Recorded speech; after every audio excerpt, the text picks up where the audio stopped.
जवानों में आपसे मुखातिब हूं, अल्लाह को बूढ़े की तौबा भी पसंद है। अल्लाह को हर एक शख्स की तौबा पसंद है, लेकिन ये बात जहन में रखो कि मेरे अल्लाह को जवान की तौबा बहुत ज्यादा पसंद है। मेरे और आपके आका मौला ने फरमाया आना हबीबुल्लाह, मैं अल्लाह का हबीब हूं। कितना बड़ा एजाज है जो मेरे हुजूर का है।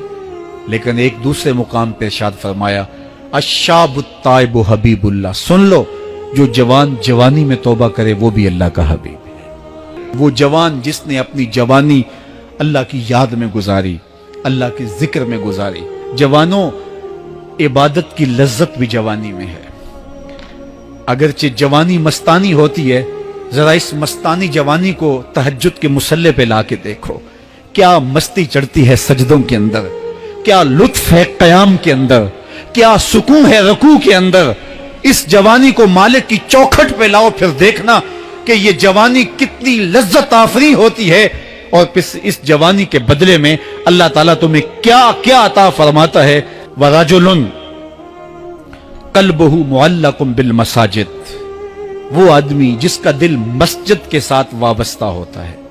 अल्लाह के घर की तामीर, अल्लाह के घर की तज़ईन, अल्लाह के घर की हाजिरी, ये उसकी जिंदगी का मशगला है।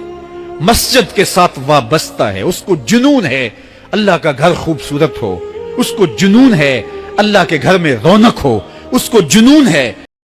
और मस्जिद की हिफाजत उसने अपने जुम्मे ली हुई है, मस्जिद के काम वो गुलामों की तरह करता है। सुनो सुनो, मेरे हुजूर ने फरमाया कयामत के दिन अल्लाह उसे अपने अर्श का ठंडा साया अता फरमाएगा। वो आदमी जिसमें तन्हाई में अल्लाह का जिक्र किया, अल्लाह को याद करने बैठ गया, कोई देखने वाला नहीं था, वो तन्हा था, हुजरे में था, अपने बंद कमरे में था, अपने रब को याद किया। अल्लाह की याद करते करते उसकी आंखों से आंसू टपकने लगे, उसकी आंखें आंसुओं का खिराज देने लगी। तो मेरे और आपके आका मौला ने फरमाया कि ये आंसू इतने कीमती हैं, इन आंसुओं के बदले में कयामत के दिन उसे अर्श इलाही का साया नसीब होगा।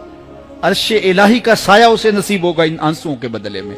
रूमी अलैहिर्रहमा फरमाते हैं जहां पानी गिरता है वहां सब्जा उगता है, जहां आंसू गिरते हैं वहां रहमत उतरती है।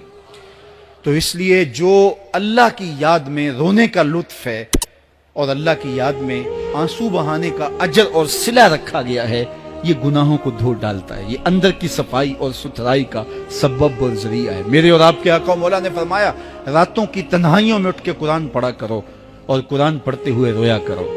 फिर फरमाया फइल्लम तबकू फतबाकू, अगर रोना ना आए तो रोने की कोशिश किया करो।